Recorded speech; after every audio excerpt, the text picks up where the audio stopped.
So we're talking about Decentralized Social versus Web3 Social. We have Jeff, who is the protocol author of Noster, and he's joining us from the metaverse, from online, I believe.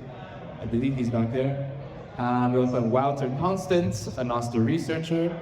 Limone.eth, the founder of ETH Rome. Eric from Distributed, a distributed networking engineer at Codex. And Shane Gaffney, the community lead at Sending.me. And then we have our moderator is Suji. Suji, would you like to take it away?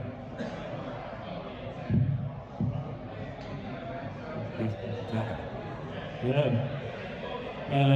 So, a little bit background. This morning, we have Lens creator, right, standing, and later on, after this panel, we're gonna have the pilot. He's I think, a very respectful guy in crypto, respecting right and the motion.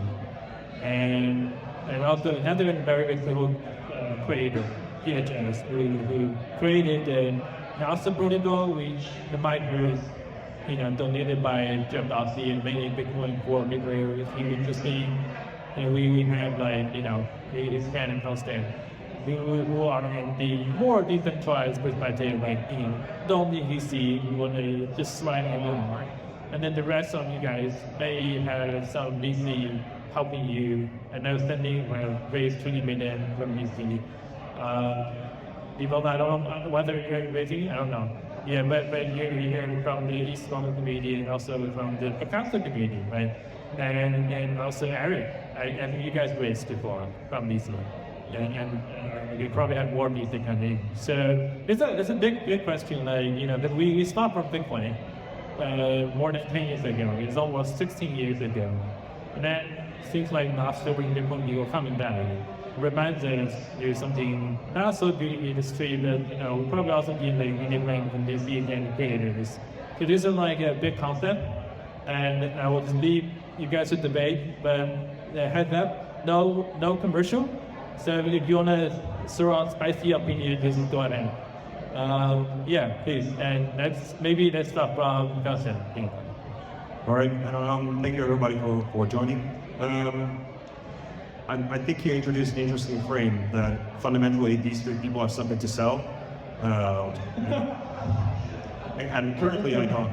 So the reason why I'm here is I'm writing a book about Noster, but it's not done yet, so I don't have anything to sell on that front. Yeah, so I think I've been thinking about this issue with we're working with Noster, and let me introduce Noster very quickly for those who don't know. Noster is a very simple concept. So the only thing that it introduces is the use of asymmetric cryptography, so that your public private keys that gives you temper proofing, right? So now your messages are temper proof. And the second thing is a standard in formatting. It's just a simple JSON.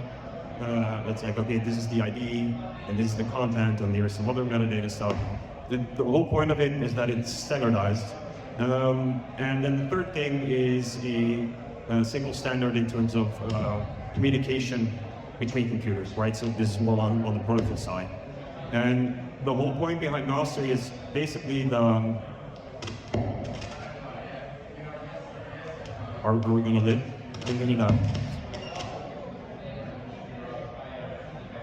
Is it my mic?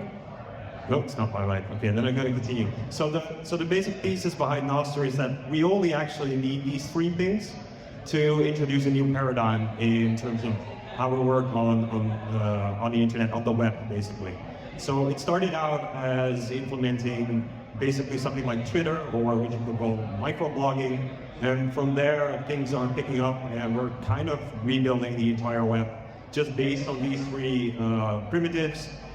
So that's using your public private key, putting your stuff into a standard format, and just sending it anywhere. And those anywhere things were called relays. And this goes back to what Noster stands for nodes and other stuff transmitted by relays. So the nodes and other stuff is basically whatever can be sent or being transmitted by relays, and those are also whatever. So it's whatever transmitted by whatever. And the whole point here is that based on those primitives, we can start building on. And I think there is a big distinction with what Web3 is doing, but perhaps we're going to get into that later and first hear you guys on. So what was the actual question? Sorry? Just an introduction. Yeah. What's the difference? Because like, in the eyes of my grandma, you guys are the leaders and communication network, and some on Bitcoin, some not, some like EVM, some on the chain. So what's the thing? What is Web3? Or What is the thing? what is the thing? What are we building? So my name's Eric, I'm from Codex. And I know you guys are doing censorship system. Yeah, so we're building a data storage network, effectively. The core focus is on data durability, censorship resistance, and privacy. Can you hear me? Good. So yeah, we're building basically durable storage. It's one of the sort of unsolved problems still. I mean, there are some players in the space, but no one's really kind of gotten the traction. So we're here to solve that problem. And speaking to Nostra, I was actually thinking like it's sort of one of the core tenets of the internet. Data storage is it's super important. You can't really have any applications without data. So it's everywhere, and it's pervasive, and if you want to have a truly decentralized anything, you really need to make sure your data is truly decentralized. If you want to be censorship resistant, you gotta have data that is truly censorship resistant. So Codex is here to solve that problem.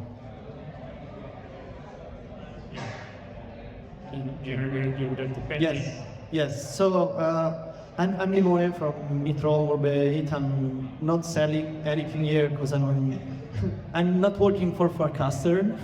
I'm building on Forecasters. I'm a software engineer out there, been around the Web3 space for more than 2 years now, participating in 15 hackathons. So I've been watching closely really the decentralized social space in Web3 especially, and trying to understand what will be cool to build there.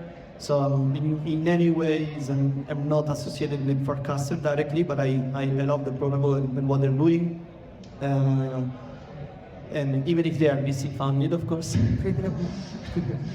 And really interesting, like to see how like this, there's a lot of people now like trying to table the same problem, like social efforts in Web2 now, with different approaches, community-led, not community-led, protocol-led, product-led, so like very different strategies, let's say, and tactics, and I don't think the social media protocols, decentralized Web3 ones that we are talking about today are fighting with each other, but I think that we are all together trying to fight with the Web2 social and all these decentralization issues that comes with it. So really curious to see what are like the benefits of one protocol with respect to another, and then also thankful for me and learning more about Nostra, Codex, and setting in the core. Yeah, Sunday, little bit background.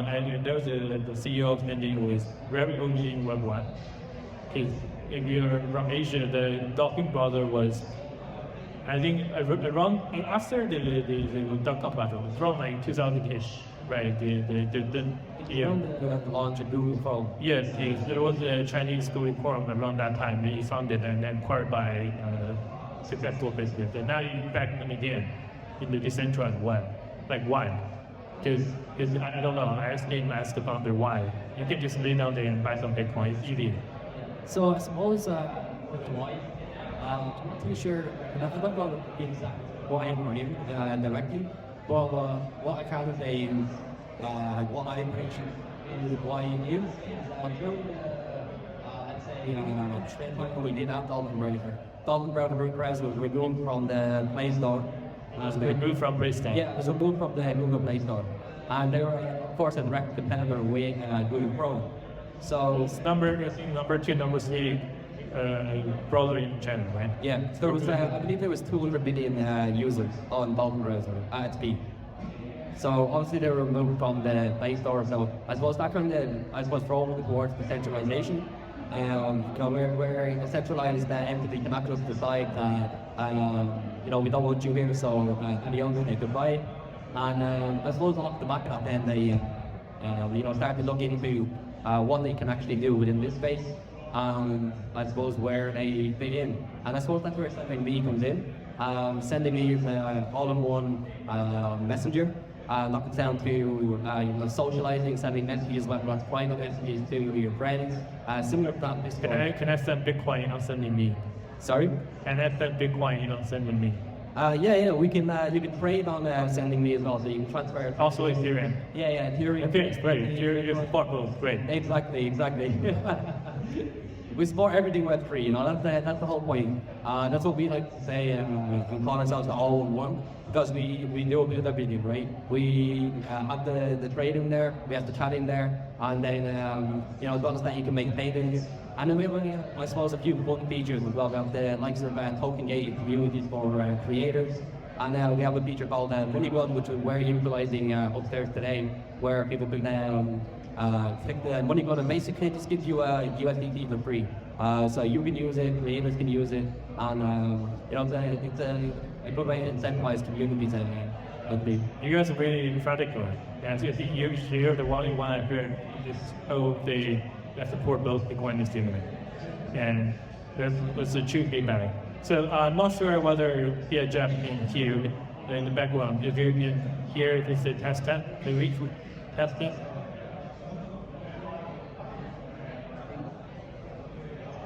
From the I think he fled. He abandoned me in bigger than I can do it alone with this. Okay, sure. So how do you feel about working something without funding? How do you feel like, because I know there's open source foundation from Judd also. Yeah, so But I also know he got fired by Twitter. So he still got a lot of money, literally sort of square. yeah, so How does that feel? Because I raised it from DC. Not really a lot, but I always feel like, what if I didn't raise anything? It maybe mask can be estimated, because honestly, most of our supporter was from the community, probably serious. But I always ask, what if we run out of money? That kind of continue. What do you feel? Well, personally, I'm not a developer, but it is true that at some point, so I think Nostr itself was thought of in 2019. People tinkered with it. It got picked up, I think, a little bit more in 2022.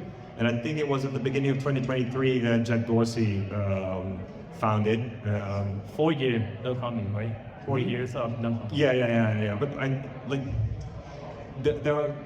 there was a protocol, there was an idea, and I think there was a Telegram group and a couple of guys. So I think things have picked up mostly in the last year, and that's largely due to, I think, Jack Dorsey, who initially just sent Jeff some Bitcoin with no strings attached, and later on, I think it's a little more structured and process in the process of doing it via OpenSets, which is a charity foundation. So, look, initially it got adopted or embraced by a lot of Bitcoiners, and I don't think that, well, on the one hand, I guess a lot of those people don't have a lot of financial pressure to perform and make money with something for a large share. And I think the other part is just the ethos, that what you're actually building you don't expect to make money on, or not necessarily initially make money on, because you're initially at least building public infrastructure, and then maybe later you can start to make money with your app. So hopefully there are a couple of guys that are incentivized to do it by that way. Maybe they are inspired and see ways in which they can make money, because ultimately that's the viable way of growing things if they're actually economically viable. But for bootstrapping, it's just an inspiration and love, which we Bitcoiners have. So yeah. Well, I'm supporting you. Well, Nostr supporting you. Will Nostr? Well, it's a strange question, because it's it has nothing to do Just with each other. You can make something that supports Ethereum using Nostr, right? The two don't really have anything to do with each other than that they use both use public-private keys, and they happen to use like the same signature scheme. That's just what VHF borrowed to build the thing. But I mean, you could implement Visa payments on us, or you could implement different payments. It's like it has nothing to do with each other. So, I have actually a question for the guys. What is it that you actually think that needs to be solved? What is the core fundamental problem, and how do you think you're going to address it? Because to start with, you're with like decentralized storage or censorship resistant storage. I mean the internet is already censorship resistant, and you can have a server somewhere. What specifically are you? Why is that a problem first, and how are you tackling it? Well, I guess since we're here talking about like Web3 social stuff, if you wanted to have any kind of, that's sort of an application layer, in my opinion, right? So if you want to have some sort of, let's just say there's like social media posts, and you get to have, this is your public forum, and you put an unsavory opinion on the public forum. It's someone who's in political favor at the time, does not care for that that opinion. They can decide to censor you. So if your data is on any kind of centralized data storage, then they can just they can cut you off pretty easily. There can be no weak link in that decentralization story. If someone really wants to censor you, they can. And if you don't look at like Tornado Cash, for example, the only thing they couldn't take down are the contracts. So everything else got taken down. Their domain name, their servers, and I think like the Amazon, they all got taken down. So if you want to have Web3 Social and you actually want to make it fully censorship resistant, you need to have censorship resistant storage, data storage. Okay, and how specifically are you proposing to undermine government intervention? Because I guess that's your big. I mean, we're about data durability, right? It's not like censorship resistance is a byproduct of that, but we're about making data durable and completely decentralized. So we're not like trying to take down government or overthrow governments, but we think data is sort of a right of people, right? So if you want to store your Google Photo, instead of Google Drive photos, Google Photos or whatever, you want to have your personal storage. You don't want people snooping on it, selling your data to other people. You need to have some private storage. That's sort of the one use case, but it's not really our target. We're thinking more of like targeting like L2 data, so like roll-up data, for example. So currently it's all stored in blobs, goes to L1, and it's quite expensive in that case. So for us, we can make it a lot cheaper for us to use. But for the application side of things, censorship resistance is something that we can help them achieve. So you could basically once you distribute the data on the network, it's picked up by all the storage nodes, and distributed, and then they have to store it for a set amount of time that they've agreed to. The data is erasure coded, so several nodes can fail. There's data repair, so basically if several nodes fail, if a node completely goes down and they lose their slot, someone else can pick it up and fill it again. So pretty much it's guaranteeing that your data is going to be there. You can't ever say that your data is available as an impossible problem to solve, but you can say that you guarantee that someone's got your data. That's the durability property. Sorry, one thing what you said. So obviously you're asking about the government aspect too, right? So I'm told what you're focused on is obviously taking away from the private company. Not the government specifically. It's about taking ownership away from, let's say, Google or these giant third-party control data. So it's not so much about taking it from the government. Yeah, that is, let's say, an affirmative or something that does just kind of pulling through. But it's just all about taking it from the private companies who are, selling your data, and not even the people that are selling it, just constantly breaches that. That data is out there, it's on the dark web, it's everywhere for purchase. So. And is that actually true? Is like if I'm going to some storage server, are they selling my data?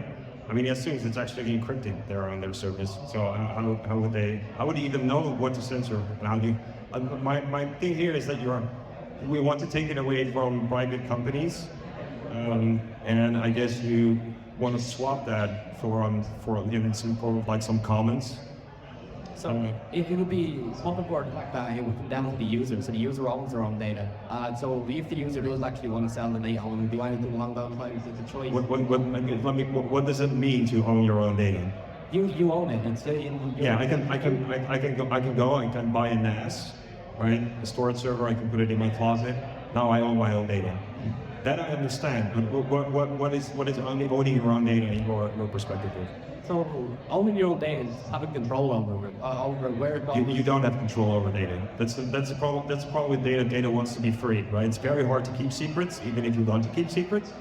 So, and if the moment you publish it and it's out there, then it's out there, right? The internet doesn't forget. Of course, it forgets lots of things all the time, but fundamentally, it's like it doesn't forget. It can pop up somewhere else, anywhere.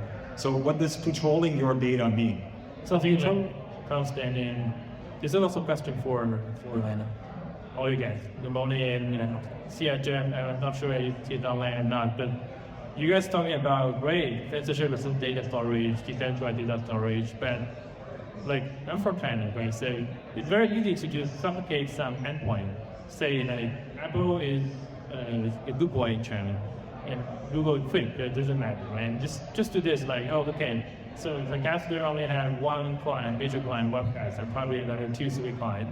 Blue Sky have major client, and we have 2-3 small one. Maxdown probably 10 client. Master, I think it's between 5 to 10 clients, right? And just remove all these clients from all the virtual companies and just sue Microsoft and tell them to remove the copy. It's just like a 24-hour job for Chinese government, right? How are we going to do that? Like, you maybe have the copy still decentralized or similar, and you may be able to still tip people in stablecoin or that people with Bitcoin, but then you're not going to be able to grow.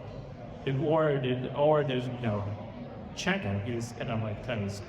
It's just cute. I mean, like, honestly, I've been Web3 Social for many years. We invited to Decentralized Story at first. Then when they got their side DFN, there's other guys. And I love these guys, and also Codex doing a great job. But then, what is the solution? In case I just mentioned, right? And especially in that case, I think great job of a past team, but in that case, it's more dangerous for them. Because Apple believes the Chinese government in whatever way they want to. Now, we survive a few more days. I'm not sure how long we will survive. I think in that case, because we saw the mighty and the both ODA fighters in China. And they're like true cyberpunk. They're super leader of Bitcoin. They get crashed down in 2021. Just 30 days, and then gave power second. What are we gonna do? So open questions, Yes. your thoughts, and also Fiat Jeff is online. Yeah, Your thoughts. like in my opinion, the solution is in accepting the compromise and the negotiations. We are talking about like censorship resistance or decentralization. In the end, you also want the people like are able to use like these new social networks. And at this moment in time, well, if you don't compromise on some of like these values that we all believe in, it's very difficult to get adoption. And what I like indeed about forecasters is how they are pragmatic in what they started the protocol, in how they evolved the protocol, and it doesn't matter that like these nodes and all the data like public with all the content and colors and everything, and that maybe these nodes are even hosted on, I don't know, AWS, EthCC, and I don't even know like what's the percentage, but this is a problem also like for the for example in general. Because the most important thing is that, okay, like at some point AWS or like some other providers that are the loose ends or the bottlenecks in the system, they can cut our like communication. But as long as I'm able as an individual to get that code and running in my own place, and some people can connect to it and start communicating even through that single node, I think there's no issue, there's no points but you saw it like I'm not sure whether Fiat Jeff is here. Here it is. Yeah. Try. I'll let him try speak. I know if he's anonymous, right? give more power. In this case, inferior. Okay. Can you hear me? Yeah, yes, we can. Yeah, so the problem is I don't have to know anything where everything works, going to the work. And then I buy store doing. But in the if the album will be Here, Jeff, you have to articulate. but since I have no idea what you're doing there, and to the same and their bills of problem like tell the global trade and similar to on beach and just amazing work. And some people make that important for example, as an important feature for example, the top people behind the value. So that any not doesn't like solve the problem, but then of course we can solve the problem without having something essential way to get control. And you never try to file storage also or in everything get control. If you try to solve that problem using it's going to have a network that has all the components always available, 100%. I'm sure that you have all the content. You're not talking about the real world, you're talking about a closed jargon controlled by someone that decides what they do. And that's the thing. The problem we mentioned of worlds, right? We continue to symbolize and goes on and on. But not that an owner, and not that it's YOLO, and that we ultimately eventually some conflicts figure. And yeah, I know the reporter, obviously. Okay, so I'm not sure anybody got that. I did, so I can translate. Because he essentially said the same thing that I wanted to introduce. The thing is, so what you mentioned is like you're always hitting up trade-offs, right? And in regards to this problem of data durability, let's call it, Nostr doesn't make any promises, except for censorship resistance. But you know, the internet is already censorship resistant, so that's nothing new. Censorship resistance in this regard is nothing new. The problem is, and where this is what Vyacheslav mentioned, is that what you guys are trying to do fundamentally in Web3 in general is you are trying to create decentralized global state, right? So you want to introduce a global state, nice, coherent. That's one thing that he mentioned. Like it has to be 100%. You have to have everything. You need to know where everything is and where to find it. And that's very nice. Global state's very nice because it introduces a lot of things you can assume, then subsequently assume and make nice applications for users that are not confusing. But the thing here is like fundamentally, I don't believe you can solve that problem of decentralizing global state. The only viable option I think that we have right now of an example of doing that is Bitcoin. I won't go into that debate in regards to Ethereum. Just for this discussion assume that Ethereum actually does this. But so that's where the issue is, and I think the reason why I asked the question as to what is the actual fundamental problem that needs to be solved, I don't think this is the problem. I think the problem is network effects, right? So we want to currently things work via these central platforms, like be it Facebook or Twitter, and the problem is that they've captured network effect within their ecosystems. I mean, everybody is using them, and I mean, like they have billions of users, so that's practically everyone. And that is the problem that we want to solve. Like, how do we capture network effects? How do we actually get everyone to use this thing, but being freed from those platforms and all the subsequent problems? So, like, the problems are that you don't control your identity.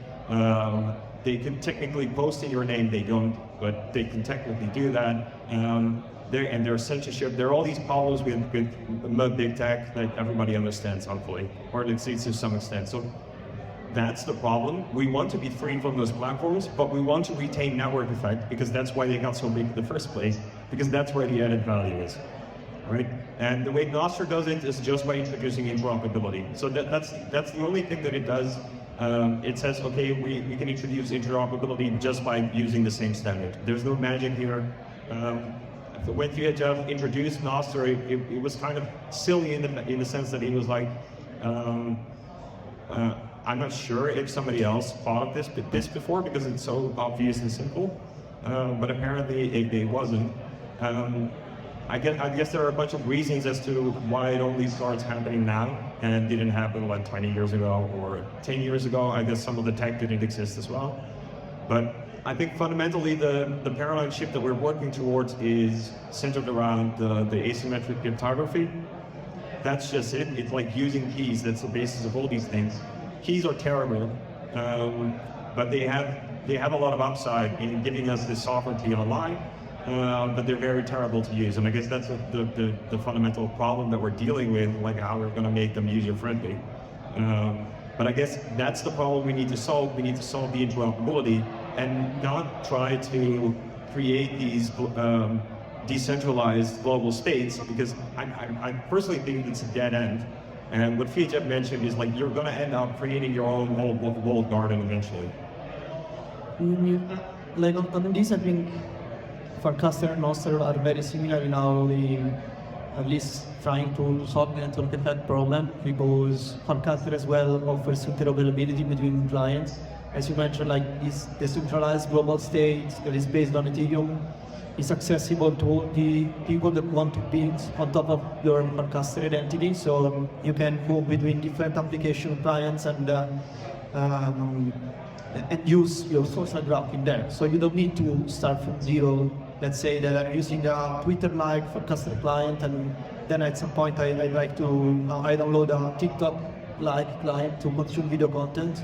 When I join that using my Farcaster account, I already have all my followings and followers, everything that I posted in the past, and this helps me already having a network in that other application. So in that sense, it's very similar. What I think it's I'm missing maybe from Nostr, or where I think that Farcaster is being more successful is that being connected to the Ethereum network, it brings a lot of like more data attached to that same identity. And this means that you can be interoperable not only with the Farcaster clients, but with a lot of different other applications. That can be chat applications using your Farcaster identity just because it's tied to your Ethereum address, or interacting with smart contracts, or anything that you build on Ethereum. It's compatible with Farcaster because Farcaster identity is based on an Ethereum smart contract. And so this opens a lot of like use cases and scenarios that I believe Nostr is missing, because it's somehow in its own bubble, even if it's using again like keys like Farcaster to send messages. And Farcaster, thanks to these like small clients that are popping up, that are even like mentioned bags, they are being able to abstract that complexity that you were mentioning about using the keys. So Farcaster signers inside mobile applications that allow you to post without even needing to have a wallet, because you can use Apple Pay to have it set up, or fund it with a USDC or whatever. But the tech in that side of things is already prepared to offer simple use of these keys. Okay, but when you mention it's like the integration of other applications in smart contracts and whatever, all these things, that's just signing things, right? Isn't it? That's the action you perform as a user to interact with another app or a smart contract or whatever. Yeah. All you're doing is just signing a thing and then presenting it to the other thing, like the app that you're using. So anything that uses keys can interact with all these systems. There's but another integration is there, and then I'm capable of signing. Yeah, no, but the thing is that it's signing on stuff that you sign on Ethereum. You can connect that to your Farcaster identity, and to if I mint an NFT, send a payment to my friend, I can do it either like to the Farcaster identity, or like plug that NFT minting because it's connected to my same identity of Farcaster. So it's easy for me to, I don't know, create a profile page where starting from Farcaster handle and connecting just an Ethereum address, downloading everything that I did on chain. So it's like you're expanding the sandbox where you can play, because there's lots of people that are building on Farcaster, but there's a lot more people building on Ethereum. And so since Farcaster is tied to Ethereum, then you can tie to all the other builders in the Ethereum ecosystem, and that's where the network effect is working in Fantastic, because there's a lot of people building on Ethereum and a lot of builders in the Fantastic community that are pulling like the state of the Ethereum, like the EVM in the social network side of things. That's why a lot of like social fly applications popping up. So like my point to that would be is like, okay, I understand if you say like we're built on Ethereum, so we can piggyback on whatever is happening on Ethereum. But that only goes so far, right? And at what point becomes it a negative, the fact that it's actually tied to Ethereum? And if you want to onboard a user, you have to also onboard them on Ethereum first, before they can actually start using that thing. You can add like you can create your. It's possible already. Like if you use WordCast, for example, is the main client. You don't need a wallet. You need to know about Ethereum. You can use Apple Pay, and you have a podcast account. You send messages to the network, and you are already signing it, but you don't know that you're doing it. But that's from a user side. But from a developer side, I'm also now confronted with like all the Ethereum baggage. If I want to do something on this system, I'm forced to work within this Ethereum environment. Depends, because the other cool thing about Podcaster is that the only part that is living on chain on Ethereum is the identity layer. So there's a smart contract registry tying my Ethereum address to an ID and a unique username in the network. Then the rest, like content, photos, likes, interactions in the network, are all stored on a peer-to-peer network, always like synchronized. So there are like more than 10,000 podcaster apps synchronizing the state of messages being shared and signed around the network. And this is very lightweight, because you don't need to care about Ethereum. You're just signing a message and sending it to the network, like what you do with the Nostr and Relay. It's just a different way in which the network synchronizes itself. So yeah, well, this is important. There is no synchronization in Nostr, right? There's no global state. There are no promises in this regard. And also, I want to mention is that fundamentally, you could build Farcaster using the Nostr standard. There's nothing actually inherently stopping Farcaster of just reworking it. Just okay, now we're going to use this JSON and this key scheme, and we're going to build this Farcaster thing on top of it. And I guess that's the fundamental point, is that whatever Web3 ambition you have of introducing global state, go ahead. I personally have, I'm not so confident in whatever you're doing, but if you're going to do it, just use Nostr, because now you're also interoperable with all the other stuff that's actually happening. So I think the Sender team should do that. You guys are both Web3 Zoom, whatever channel. Why don't you do that? You guys should do that. Why don't we roll one thing another? Yeah, I mean, you guys even know how to build a browser. Because honestly, most of the app developers, they forget how to build a browser. Right. And then, so you guys should do that. We reintroduce the browser and combine it also with the past and then integrate Codex, so fantastic data system. Yeah, of course, I think they send you one of the work, and they will probably everybody understand and some parents for it. We took one step quickly do it.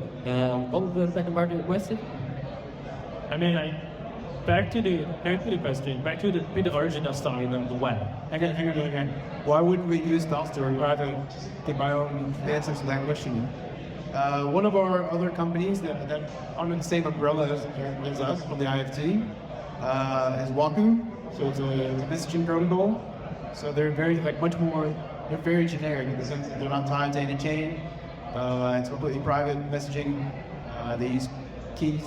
They even have like things like RLN to prevent spam, things like that. So if I use Waku, I can then deploy out to Ethereum. Sorry? If I use Waku, I can then deploy key to Ethereum key. So Waku is just a messaging protocol. So any key to any key. So yeah, they have their own key generation. Yeah, I'm not sure. I'm not on the Waku team, so sorry. There's but yeah, I mean they use their own keys. I don't know which cryptographic primitive they use, but it's you can basically encrypt messages, send it. Think of it like a product that you're building. Get a chat room, and a bunch of people chat in the chat room, and then you want to send a message to somebody, so you encrypt that message. Everybody's private key or public key in the chat room, send it off, make it encrypted. But it's way more complicated than I've ever read. And so one of the main problems actually that Walking faced early on was what happens if you go offline. So if you're trying to get your messages and you've been offline for a day, 2 days, someone has to store those messages in a mailbox. And so, okay, for how long can you store it? And why would you store it? What's the incentivization for you to store it? No, this is important. Nostr is not peer-to-peer because peer-to-peer doesn't work. So, okay.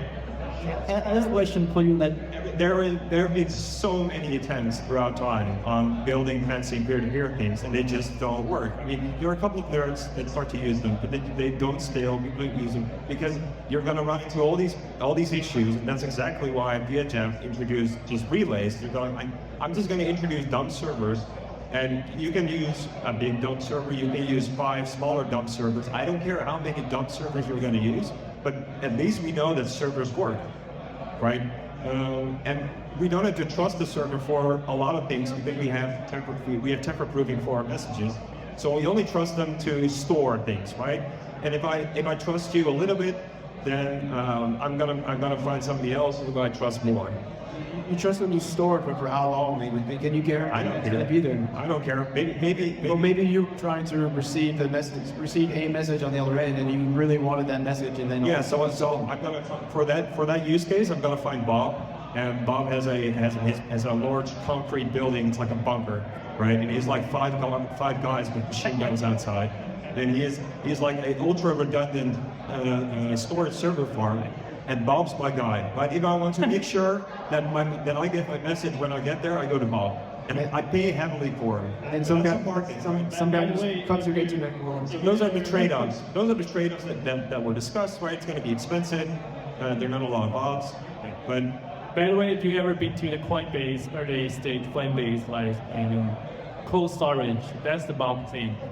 If I've been there, it's like the early stage Coinbase. Actually, it's the bomb with the top wallet. It's all money there, and just different bomb. And then they don't have the exchange. But underground cables are accessible. So your bomb. If you really want to get rid of somebody's internet, they use ham radio. Oh, right.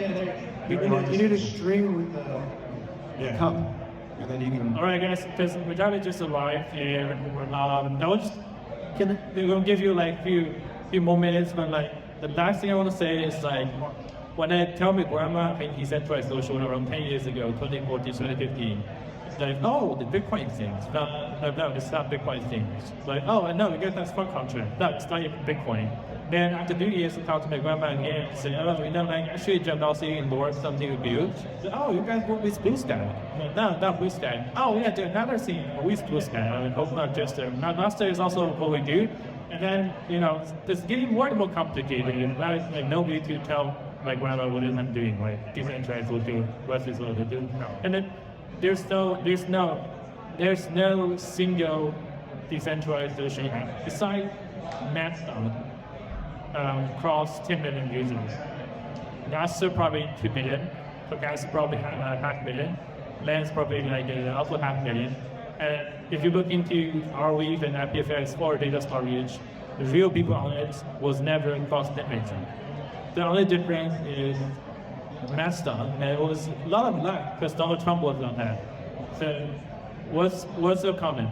It's been 10 years since my first conversation with my grandma being Decentralized Social. It's been 10 years. That's it.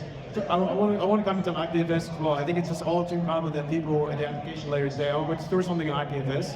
And they're like, oh, yeah, it's decentralized. It's totally, I can get my NFT metadata on IPFS. But there's no guarantee that data is ever going to be there. There's no reason for anybody to store that data.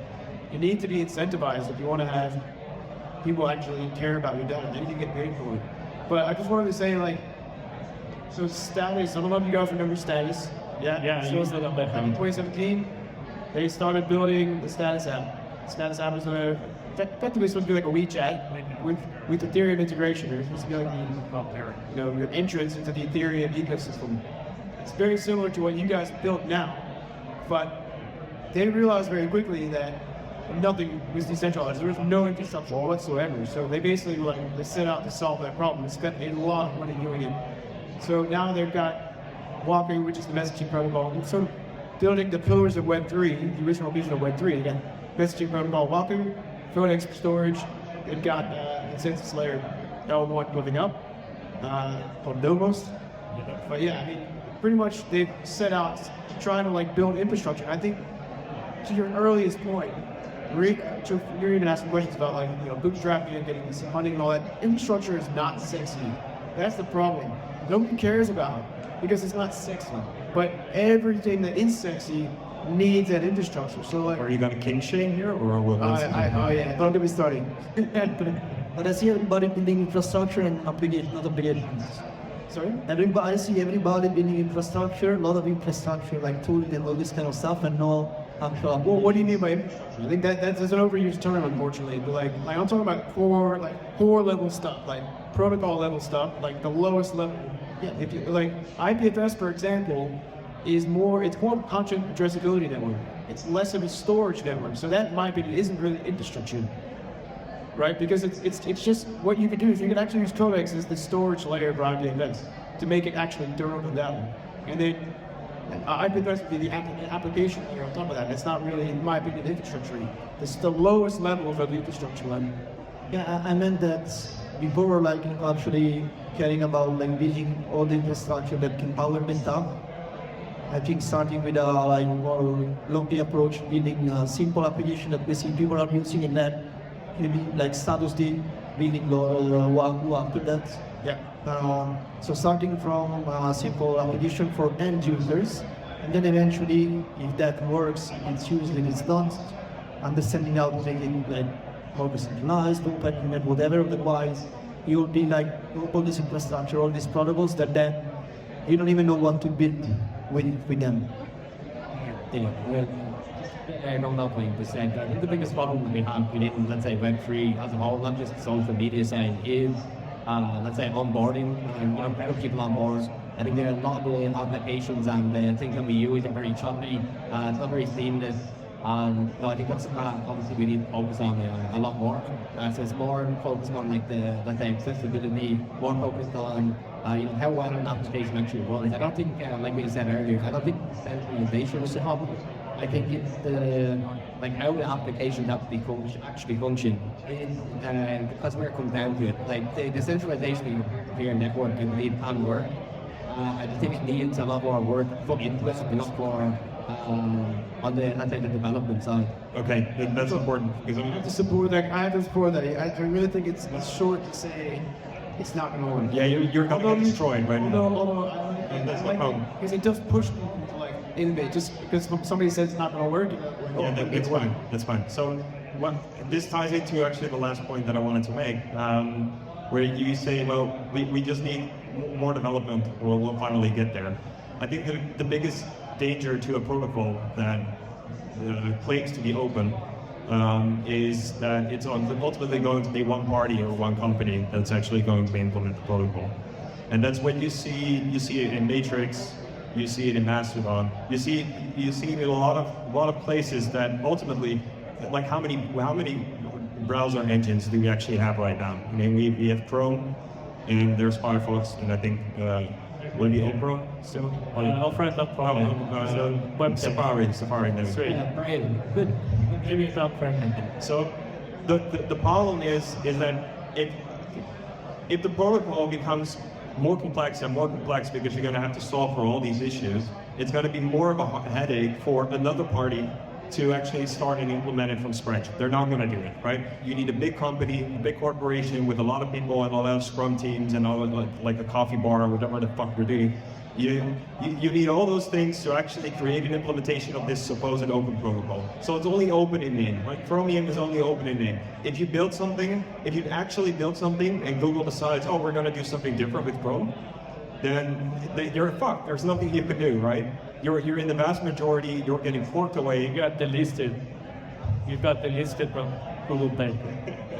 Exactly. So complexity is your enemy because complexity is only going to, it's going to heighten the odds that it's only going to be one party that's actually going to develop on this open protocol, and then it's only going to be open in name because then they can do any arbitrary thing because you have no practical means to do anything against it.